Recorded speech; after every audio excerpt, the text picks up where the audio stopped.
Bonjour à tous, bienvenue pour cette nouvelle vidéo sur ma chaîne. À partir de ce soir, donc d'ici 2 heures environ, je suis en vacances. Je suis trop contente. Je suis trop contente de commencer mes vacances un mardi soir, tu vois. C'est vraiment...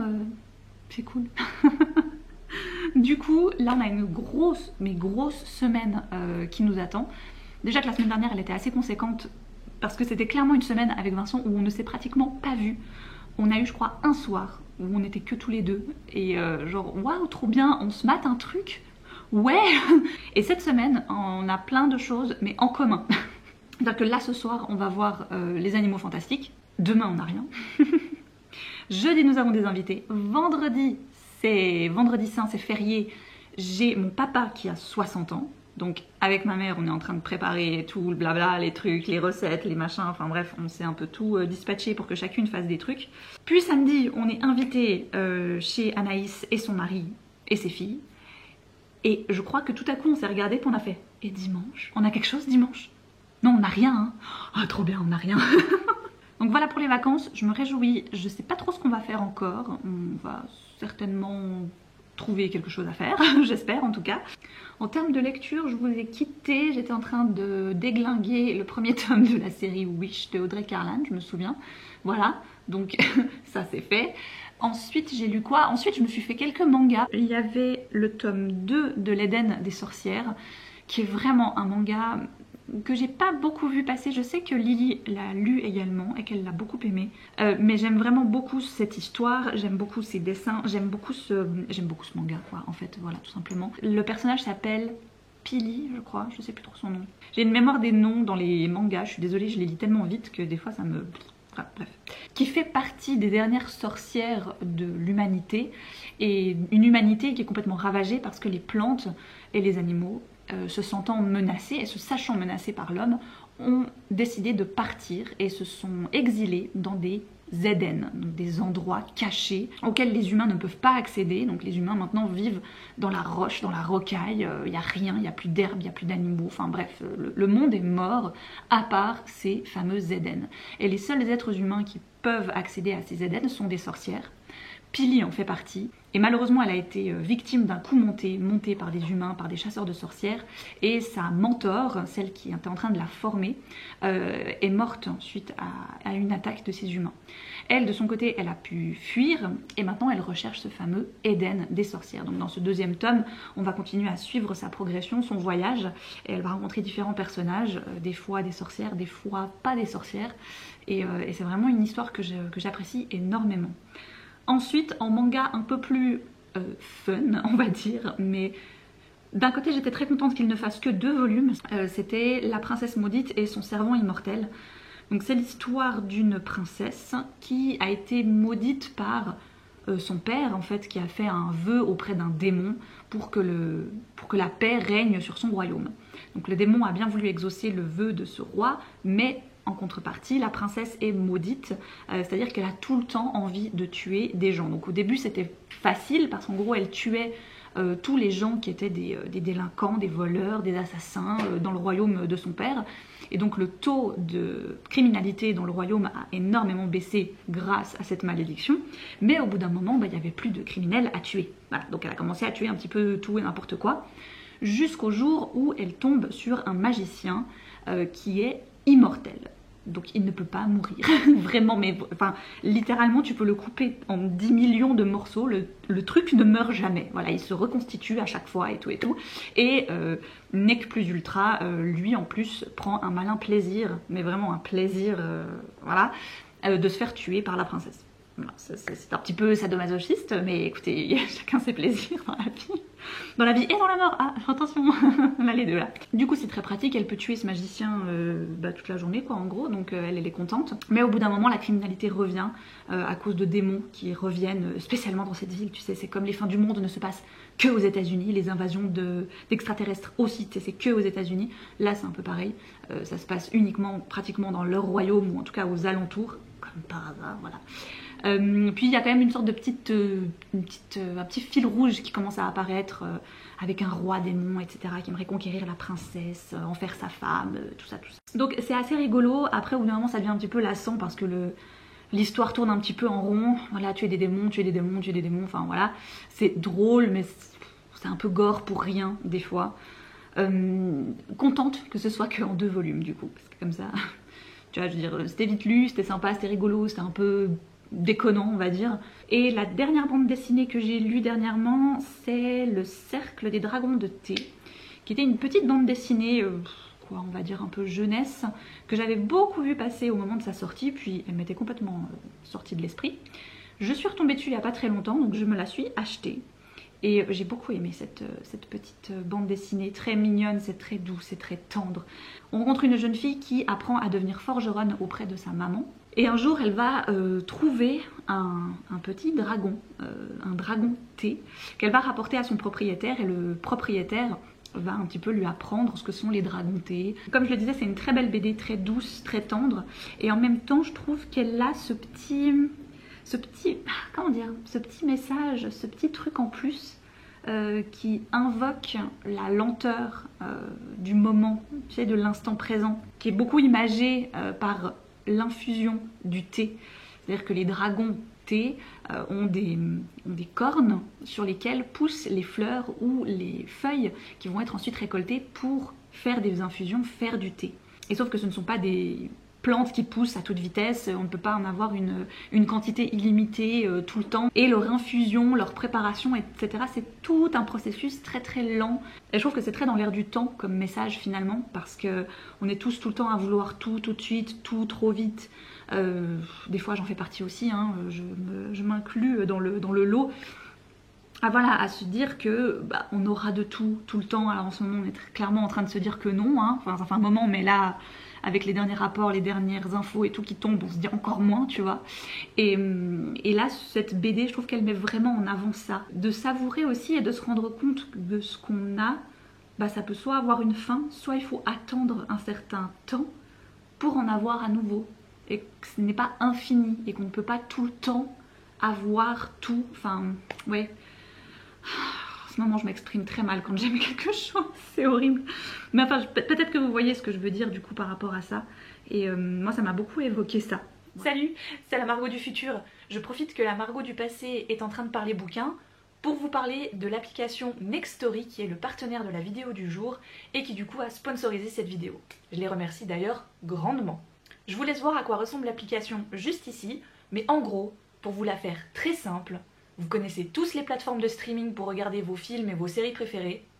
Nextory c'est exactement la même chose, mais pour du livre. Et il y a de tout. Il y a autant du livre que du format audio, que de la BD et même de la presse. L'appli va vous proposer 2 abonnements à choix. D'ailleurs actuellement, dans mon crédit audio du mois, je suis en train d'écouter Betty, que je me suis pris en papier, mais vous savez que j'adore switcher d'un format à un autre, que ce soit la lecture numérique ou la version papier, que ce soit la version papier ou la version audio.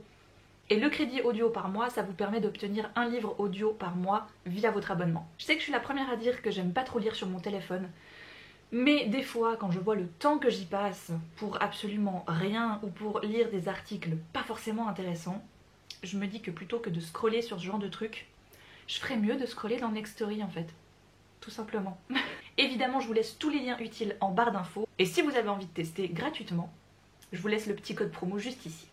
Bon, je vous laisse avec la Margot du passé du coup, parce que moi je retourne dans le futur et les voyages temporels, tout ça, on sait ce que c'est, hein. Suite de journée, je viens, mais vraiment genre, j'ai éteint, j'ai rallumé. J'ai fini et ma voix est en train de partir en sucette. J'ai terminé de filmer ma pioche à lire du printemps.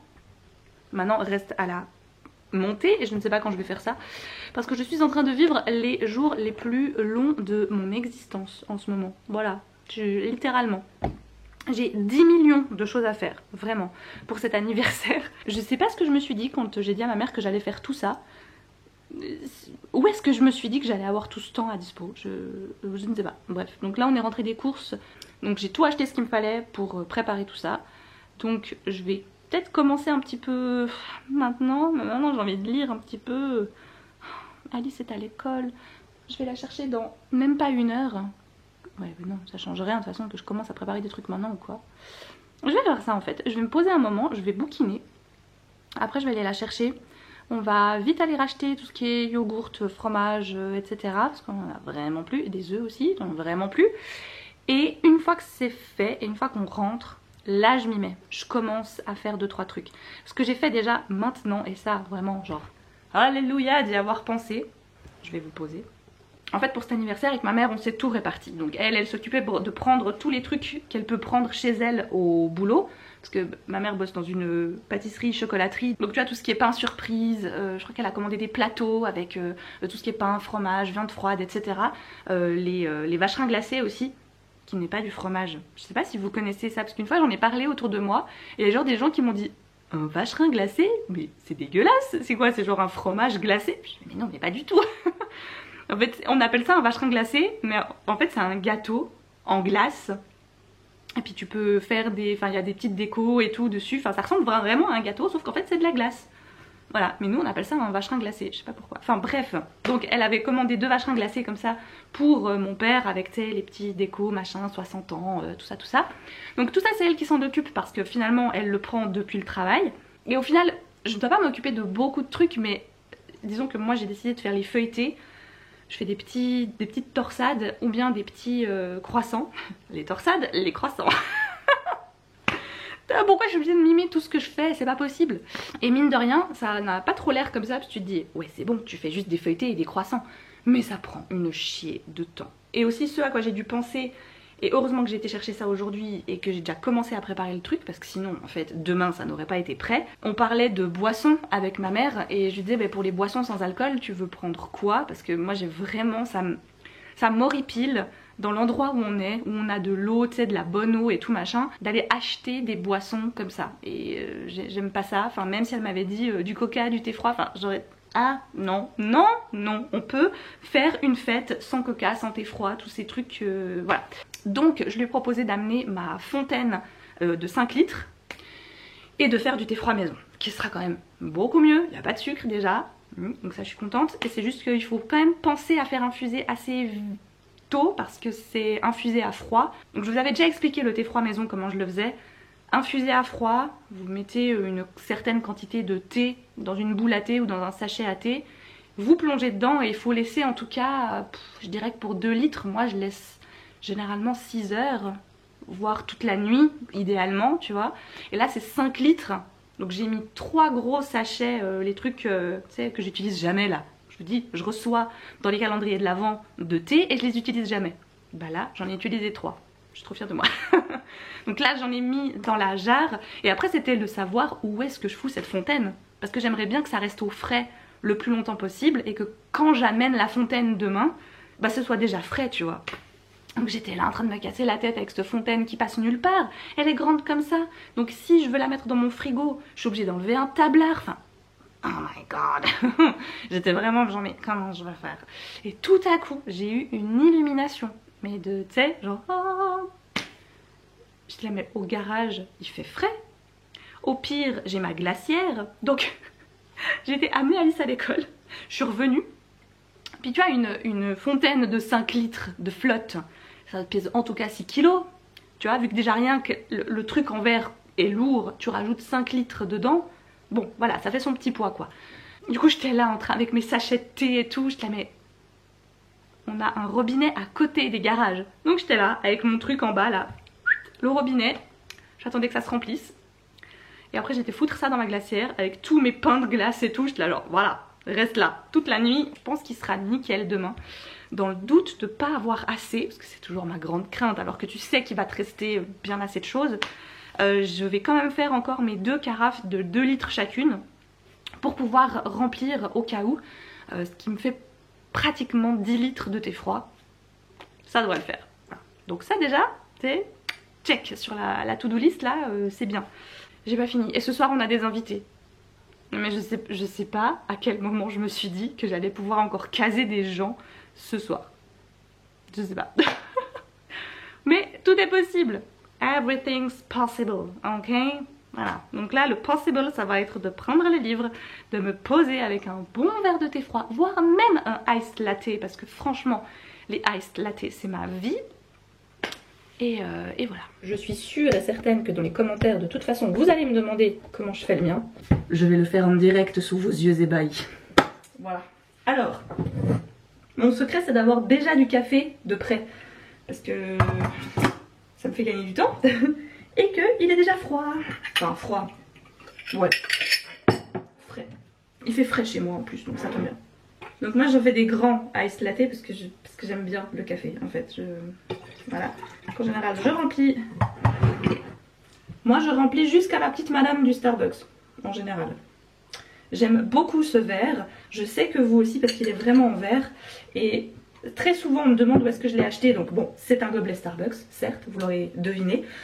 Mais je l'ai acheté il y a tellement longtemps que je ne saurais même plus vous dire s'il est encore disponible. Je l'ai depuis au moins 6-7 ans, je pense même. Ensuite, du lait de votre choix, n'est-ce pas? Moi, c'est du lait sans lactose. Vous mettez du lait d'amande, du lait de riz, du lait d'avoine, enfin bref, ce que vous aimez. Pas mal de lait. Moi, vous savez, c'est comme les pancakes. Je fais tout à l'arrache. Hop. J'ai pas de dosage, c'est tout approximatif chez moi. Un peu de sirop de caramel, parce que c'est bon. Mais pas trop, parce qu'il faut pas que ce soit trop sucré non plus. En même temps, j'en ai plus. Et après...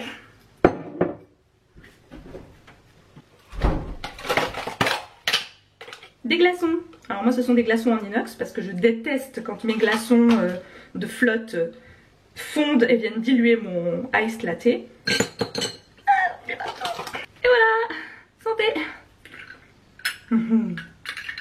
It's my life, it's my life. Ah oui, je vous ai pas dit, mais j'ai refait mes cheveux un petit peu. C'est un peu plus funky. Voilà. Je vais faire du mélange avec du bleu la prochaine fois. J'ai déjà fait un tout petit peu là-dessous, mais ça se voit pas beaucoup. Mais je ferai un peu de mélange. J'ai envie. Ça sera marrant. Voilà, bref.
Samedi soir, nous sommes sur un week-end chargé comme vous l'aurez très certainement compris.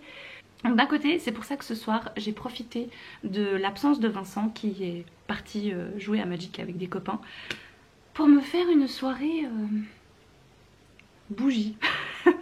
Et finalement j'avais un peu peur de ne pas y voir assez clair avec juste la lueur de la bougie pour lire. Ok, j'ai la télé qui est allumée avec de la musique sur YouTube en fond sonore. Donc ça éclaire quand même, ça donne un petit halo de, voilà, de lumière. Mais c'est pas ça qui éclaire principalement ma pièce. Et j'aime vraiment beaucoup ça. J'avais vu passer cette idée, cette façon d'éclairer sa maison, en tout cas pour certaines fois, sur une vidéo de Joséanne SC, qui est une personne que je suis maintenant depuis pas mal de temps, pas mal d'années, et qui m'inspire énormément pour plein de choses. pas toujours pour tout, mais voilà, je trouve qu'elle a un parcours de vie et surtout maintenant, voilà, je vous mettrai si jamais ça vous intéresse sa chaîne en barre d'infos. Elle a aussi eu un ou deux podcasts différents que j'allais écouter avec grand plaisir de temps en temps. Je trouve qu'elle donne de sa personne et de ses connaissances et de ses expériences sans trop en faire. Quand elle poste quelque chose, je trouve que ça a du sens, je trouve que c'est réfléchi ou pas, ou alors c'est juste une expérience qu'elle veut nous partager, qu'elle a une philosophie de vie et une façon de voir la vie que j'aime énormément. Et elle avait partagé il y a pas très longtemps une vidéo où justement elle parlait de ses soirées où au lieu d'allumer la lumière quand la nuit commence à tomber, de plutôt vivre à la lueur des bougies. Et moi c'est toujours quelque chose qui m'a beaucoup attirée, j'ai toujours aimé les bougies, c'est quelque chose que j'aime beaucoup, mais j'ai aussi très peur parce que je me dis ça peut terriblement mal tourner, on va dire, voilà. Avec l'électricité aussi des fois, hein, on n'est jamais à l'abri, voilà. Bref, d'une part ça, et d'une autre part pour lire des livres, j'avais toujours cette crainte de me dire mais on n'y voit pas assez clair, t'as déjà les yeux myopes, tu vas pas encore en plus en rajouter une couche en lisant que à la lueur des bougies. Et finalement là, en ayant fait le test ce soir, franchement, je trouve que non, voilà, je n'ai rien à redire, mes yeux ne vont pas mal parce que j'ai lu à la lueur des bougies. Bien au contraire, je trouve que c'est vraiment très agréable. Alors là, je vais arrêter de lire pour ce soir parce que j'ai envie de regarder un épisode ou peut-être deux de la saison 2 des Chroniques de Bridgerton. Là aussi, j'y vais à mon rythme, tranquille. Le fait qu'on ait maintenant des plateformes qui mettent à dispo des séries comme ça, tu sais, en un claquement de doigts, avec tous les épisodes d'un coup, etc. Je trouve que c'est une bonne et une mauvaise chose en même temps. C'est clair que c'est agréable parce que tu peux te dire ouais, là ce soir j'ai le temps, je peux me faire plusieurs épisodes à la suite, c'est super cool et tout, je comprends. Et en même temps, je trouve qu'il y a ce côté tellement frénétique, tellement rapide de consommation que limite, quand la saison est finie, tu sais même presque plus ce que t'as regardé en fait, tellement t'as été trop vite. Moi, je fais partie de ces personnes qui prennent le temps avec cette seconde saison des Chroniques de Bridgerton que j'aime vraiment énormément. Et justement, j'ai envie de pouvoir prendre le temps.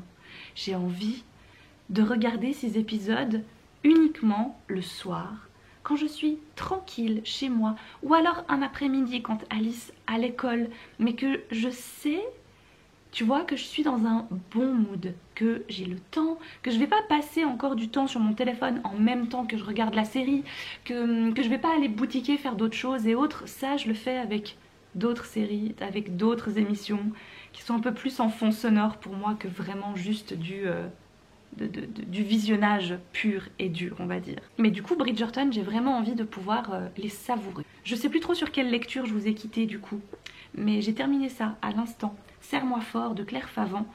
Je l'avais, je crois, vu dans une vidéo recommandation de Séverine. Et ma foi, j'ai passé un fort bon moment. C'est pas une lecture parfaite. Il y a clairement des moments un peu mal fichus. Donc la première partie commence en 94, où une jeune fille de 17 ans va disparaître. On va jamais la retrouver. Et sa famille va tout tourner là autour en fait. Ses parents vont tomber en dépression, dans l'alcool. Le frangin il est complètement paumé parce que du coup ses parents prennent plus soin de lui. Pendant 2 ans il va être complètement livré à lui-même et il va en souffrir énormément de pas avoir été tu vois, l'enfant survivant, mais l'enfant où on est content qu'il soit toujours là. Non, limite on aurait préféré que ce soit lui qui se fasse enlever, jamais retrouvé, plutôt que sa sœur en gros. Puis on va faire un bond de 20 ans. Donc l'histoire n'a toujours pas réellement été résolue. Et un flic va tomber sur une grotte avec des corps de jeunes femmes. Et là ça relance toute une enquête qui avait été complètement abandonnée parce qu'il n'y avait rien, il n'y avait pas de preuves, il n'y avait pas de pistes, enfin bref. Claire Favant utilise le truc que j'aime assez, j'avoue, dans les thrillers, c'est le fait d'avoir des chapitres très courts. Tu perds pas de temps, c'est très page turner. Elle connaît son rythme, elle y va, elle perd pas de temps, et c'est bien écrit de façon à ce que tu t'attaches pas trop, t'as envie de savoir assez vite, tu commences à élaborer plusieurs choses et puis t'as très vite en fait un élément de réponse en quelque sorte que tu perds complètement de vue par après. Et ça m'a beaucoup à la fois perturbée et intriguée parce que je me disais attends, tu peux pas me donner un aussi gros indice et me laisser dans le flou pendant les 100 prochaines pages. Qu'est-ce qui se passe? C'est quoi le lien? On en est où? Etc. Donc de ce point de vue-là, c'était vraiment remarquable. Après coup, quand j'y pense, il fait quoi? Presque 400 pages. Clairement, je ne les ai pas vus passer. Mais il y a 2-3 éléments quand même dans l'histoire. Et notamment une scène, je dirais que c'est la scène violente et marquante du bouquin. Clairement, elle est trash. Bon, en soi, elle est horrible. Mais la façon dont elle s'exécute, la façon dont elle est mise en place, pourquoi tout à coup elle a lieu, cette fameuse scène, j'ai trouvé en lisant que c'était pas logique. Que ça allait soit trop vite, soit que c'était mal amené, que c'était pas plausible. J'ai vraiment cru quand je lisais cette scène que j'avais loupé un truc. Je me suis dit, attends, c'est pas possible, j'ai sauté quoi? 2 chapitres où je capte pas ce qui se passe. Pourquoi ça se passe comme ça? Qu'est-ce qui... Hein? Cette scène est tellement importante, elle est tellement clé dans le reste de l'histoire que du coup ça m'a un peu déstabilisée, on va dire. La fin aussi est très très rapide. Tout à coup, j'étais là ce soir et je lisais, c'était quoi, les 10, 20 dernières pages. Puis je me posais vraiment la question, j'ai re-regardé, j'ai fait, mais attends, il me reste 10 pages et on n'en est toujours que là.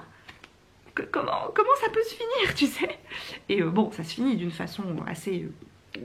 Enfin, je reste un petit peu sur ma faim, alors que ça avait vraiment, vraiment ultra bien commencé. Enfin, il y avait...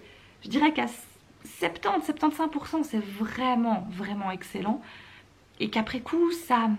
Dommage, ça baisse un tout petit peu, là, sur la seconde partie, on va dire. Mais il était vraiment chouette. Serre-moi fort, de Claire Favant. Alors il y a, ouais, notamment, je dirais la scène du milieu là, qui est assez, voilà, c'est... Du coup, comme je savais que j'avais envie de me garder ce livre pour mes vacances, vous l'avez vu, j'ai commencé Anne et la maison au pignon vert de Lucy Maud Montgomery, enfin, dans cette magnifique version des éditions Toussaint l'ouverture. Je m'y mets, voilà, enfin. Cette fois ça va être bien, mais j'avais vraiment envie de le garder pour mes vacances de printemps. Donc là j'ai lu rien du tout, j'ai lu 4 pages et demie, mais j'avais envie de le commencer ce soir. Et là je vais me tourner vers ma saison 2 des Chroniques de Bridgerton, car chaque épisode est de plus en plus... Voilà, j'aime vraiment beaucoup plus cette saison 2. Qui me plaît vraiment beaucoup, que ce soit les personnages, les scènes, le too much, les anachronismes, enfin bref, il y a plein de choses en fait qui me plaisent énormément.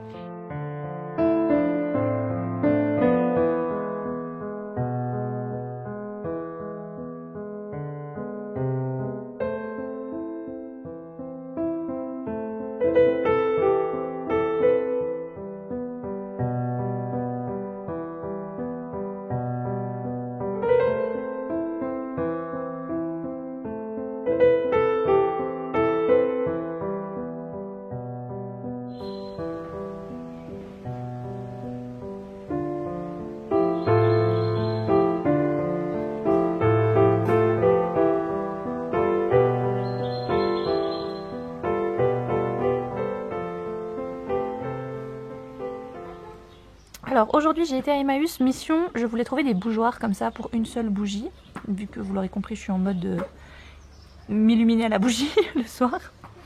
Et donc ils n'étaient pas du tout noirs à la base, je viens de les peindre, j'en ai acheté des pour 1 balle, même pas, donc ils étaient jaunes, un peu moches d'ailleurs. Donc ceux-ci je les ai repeints en noir. Et puis il y avait celui-ci qui était transparent, en mode un peu cristal et autres, et je l'ai repeint en doré. Voilà, je me suis dit que les 2 couleurs iraient bien ensemble. Et Alice a approuvé, donc je ne vais rien dire de plus. Voilà le résultat, donc là je laisse bien sécher. J'ai hâte de mettre en place mes petits bougeoirs, parce que jusqu'à présent j'avais ça dans les longues, vraiment petites bougies, je les avais dans des vieilles bouteilles de bière, que j'avais aussi sprayées. Mais j'avoue que dans des vrais bougeoirs, ça a quand même un peu plus de classe. Voilà. Donc c'était mon idée du jour et je suis plutôt contente d'avoir réussi et de ne pas avoir craqué dans un magasin de neuf et d'avoir trouvé en seconde main et d'avoir customisé le truc pour rien du tout. Juste moi et ma maison, voilà. Après coup, cette journée s'est transformée en je vais faire réparer mes lunettes de soleil sur lesquelles j'ai marché, que j'ai écrasé dans ma voiture parce qu'elles sont tombées et j'ai mis le pied dessus. Voilà, donc j'ai été faire ça vu que j'étais quasiment en ville. Emmaüs est à moite-moite quoi en fait, si tu veux. Il y a Emmaüs, il y a ma maison, il y a Emmaüs et il y a la ville. Donc l'un dans l'autre, je me suis dit, ah, je fais quoi? Je vais pas, j'ai pas envie d'aller en ville, mais en même temps, ça serait bien pratique que j'aille faire ça maintenant, parce que demain, vendredi, j'aurai vraiment besoin de mes lunettes de soleil. Et c'est pas qu'elles tenaient pas, mais vous savez, elles avaient vraiment la branche qui faisait comme ça. J'étais là, bon, je vais quand même faire quelque chose pour que... Voilà, donc je suis passée chez mon opticien vite faire ça. Et du coup, vu que j'étais en ville, une copine m'a réécrit, elle n'était pas sûre qu'on puisse se voir aujourd'hui, mais finalement on a pu se voir, donc j'ai été prendre un verre avec elle. Ce qui n'était pas prévu, mais spontane, allez, on fait des trucs comme ça, là, parce qu'aujourd'hui il n'y avait pas de plan, il n'y avait pas de planning. Enfin, elle avait un petit, mais voilà, il est un peu tombé à l'eau pour ma part, parce que je voulais encore faire d'autres trucs, mais finalement c'était très cool de prendre ce verre avec cette amie, et j'ai passé un super moment avec elle, donc. Il est 7h30. Ça fait plus d'1 heure que je bosse. On est définitivement sur un retour de vacances. J'avoue que je serais bien restée là-bas moi. Enfin ici mais pas en travaillant quoi. Bref, that's it, c'est la vie. En plus, hello le bouton de fièvre qui s'est dit dimanche soir. Coucou, tu recommences à bosser demain? Ok, bouge pas, j'arrive. Pour ma part, il faut encore que je termine un petit peu en vous disant que j'ai terminé Anne et la maison au pignon vert et que j'ai été mais... J'ai été transportée dans cette lecture. Oh my god, c'était tellement beau, c'était tellement bien. J'ai pas trop envie de résumer l'histoire parce que je pense que soit vous avez vu la série et donc le premier volume c'est littéralement la série. Chaque petit moment passé en la compagnie de Anne et ses amis et de sa famille et de Marilla et Matthew Cuthbert et de... Enfin bref, tout Avonlea en fait finalement, donc l'endroit où ils vivent. Ça m'a rappelé, vous savez, ces lectures de... Bah moi je les avais dans la bibliothèque rose, Les Malheurs de Sophie ou ce genre de choses, où chaque chapitre est une petite aventure, est une petite histoire. Et là c'était vraiment ça, et les débuts de chapitres, les titres de chapitres c'était ça. Le jour où Anne a un déconvenu, enfin bref, ça a toujours des titres un petit peu comme ça, assez évocateurs de ce qui va se passer. Mais en même temps tu sais pas trop de quoi il parle encore tout de suite. Et puis c'est frais, c'est doux, c'est plein de poésie, de douceur, de... Bref, vous l'aurez compris, je sais plus comment parler de mes coups de cœur. J'ai trouvé que c'était terriblement ressourçant et réconfortant.